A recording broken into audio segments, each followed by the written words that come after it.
ऐसे में अगर बात की जाए तो सीबीआई की एक टीम यहाँ चौकसी का प्रत्यर्पण कराने के लिए डोमिनिका भी पहुंची थी, लेकिन इसके पहले ही ब्रिटिश क्वीन की प्रीवी काउंसिल से उसे राहत मिल गई। बाद में उसे फिर एंटीगुआ के हवाले कर दिया गया था। उस वक्त भी काफी दाव पेच जो है वो चले थे। 2021 में एंटीगुआ से पड़ोसी देश डोमिनिका पहुंचा था, उसके बाद वहां पर अरेस्ट किया गया था। उस वक्त भी एक उम्मीद जो है वो जगी थी, लेकिन पूरा खेल, पूरा पासा उस वक्त भी बदल गया था।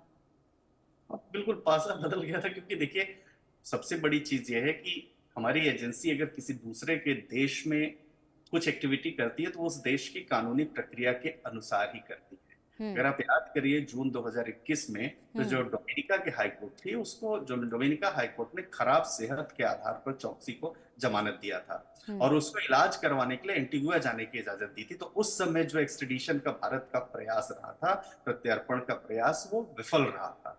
तो अगर देखें तो अगर हम कुल मिलाकर मई 2018 से, और एजेंसीज के पास ऐसा कहते हैं कि जानकारी थी, मई 2018 से चौकसी जो एंटीगुआ में रहने लगा था। ईडी ने उसके खिलाफ मनी लॉन्ड्रिंग का केस दर्ज किया था, उसकी संपत्ति जब्त करने की प्रक्रिया किया था। अब चूंकि वहां स्पॉट हो गया है, वहां मिल गया है, और कहते हैं कि कथित तौर पर फर्जी दस्तावेजों के जरिए वहां पर उसने सीएफ रेजिडेंसी कार्ड हासिल किया था। तो ये सब बातें हैं, लेकिन बेल्जियम देश का भी एक कानून है।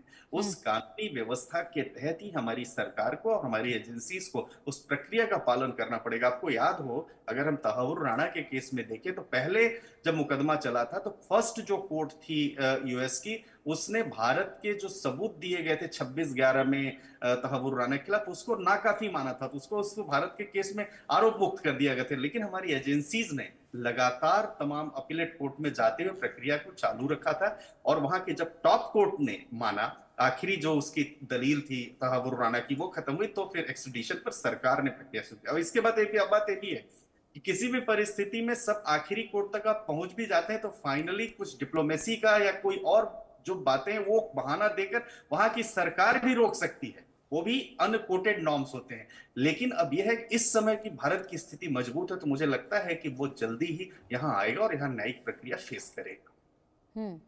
ठीक है सर, बहुत जल्द जो है यहाँ मेहुल चोकसी को वापस लाया जा सकता है। उसके बाद प्रक्रिया जो है कानूनी तौर पर यहाँ पर आगे की शुरू की जा सकती है। यही उम्मीद जो है वो लगाई जा रही है, ताकि हिसाब जो है वो बराबर हो सके। और बहुत लंबे वक्त से खुद को बचाते आए हैं मेहुल चोकसी। अब देखना होगा कौन सा हथकंडा वो अपनाने की कोशिश करते हैं, क्योंकि शांत बैठने वालों में से तो वो बिल्कुल भी नहीं है, पहले भी देखा जा चुका है। फिलहाल बहुत शुक्रिया अश्विनी सर आपका इन तमाम जानकारियों के लिए, महत्वपूर्ण जानकारी हमारे दर्शकों तक पहुँचाने के लिए।